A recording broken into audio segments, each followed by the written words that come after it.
تو رسول اللہ صلی اللہ علیہ وسلم کو جاننا رسول اللہ صلی اللہ علیہ وسلم کی امتی ہونے کا تقاضا ہے۔ ہم رسول اللہ صلی اللہ علیہ وسلم کی رسالت کا کلمہ پڑھتے ہیں، اللہ کے نبی کی رسالت کا کلمہ پڑھنے والا رسول اللہ کا امتی، یہ دنیا کی رشتوں میں سب سے بڑا رشتہ ہے۔ دنیا کے تمام رشتوں میں سب سے بڑا رشتہ کون سا ہوتا ہے؟ ایک امتی کا اپنے رسول سے اور ایک رسول کا اپنے امتی سے۔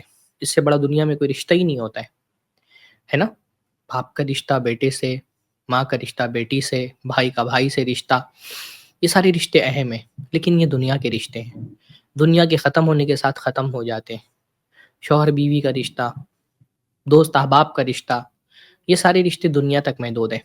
قیامت کے دن یہ رشتہ دار آپس میں ایک دوسرے کو نہیں پہچانیں گے، سب ایک دوسرے کے دشمن ہو جائیں گے، ہر آدمی نفسا نفسی میں پریشان ہوگا، گہرے دوست ایک دوسرے کے دشمن بن جائیں گے، یہ رشتہ ختم ہو جائے گا۔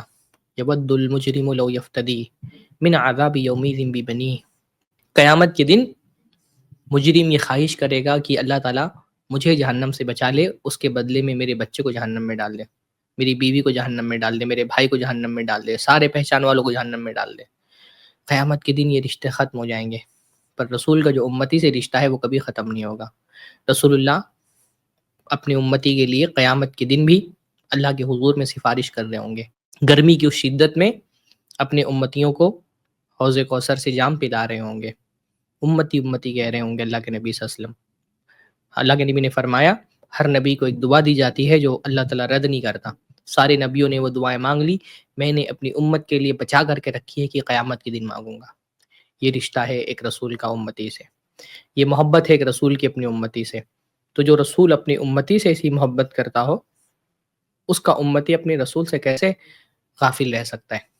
اگر کسی بیٹے کے بارے میں آپ سنیں کہ بیٹا اپنے باپ کو نہیں جانتا ہے تو آپ کو تعجب ہوگا، اس سے زیادہ تعجب اس بات پر ہونا چاہیے کہ ایک امتی اپنے رسول کو نہیں جانتا ہے، رسول جن کی شفاعت ہمارے لیے سب سے بڑی نعمت ہوگی قیامت کے دن انشاءاللہ تعالی، ہمارا ایک بہت بڑا سہارا ہے جن کی شفاعت اور سفارش، تو وہ امتی رسول کو نہیں جانتا، رسول سے لاپرواہ ہے۔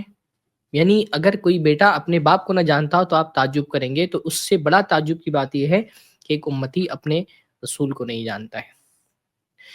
تو پہلی وجہ اللہ کے رسول صلی اللہ علیہ وسلم کی سیرت پڑھنے کی ہمارے نوجوانوں کے لیے یہی ہے کہ اللہ کے رسول صلی اللہ علیہ وسلم ہمارے رسول ہیں، ہم آپ کے امتی ہیں۔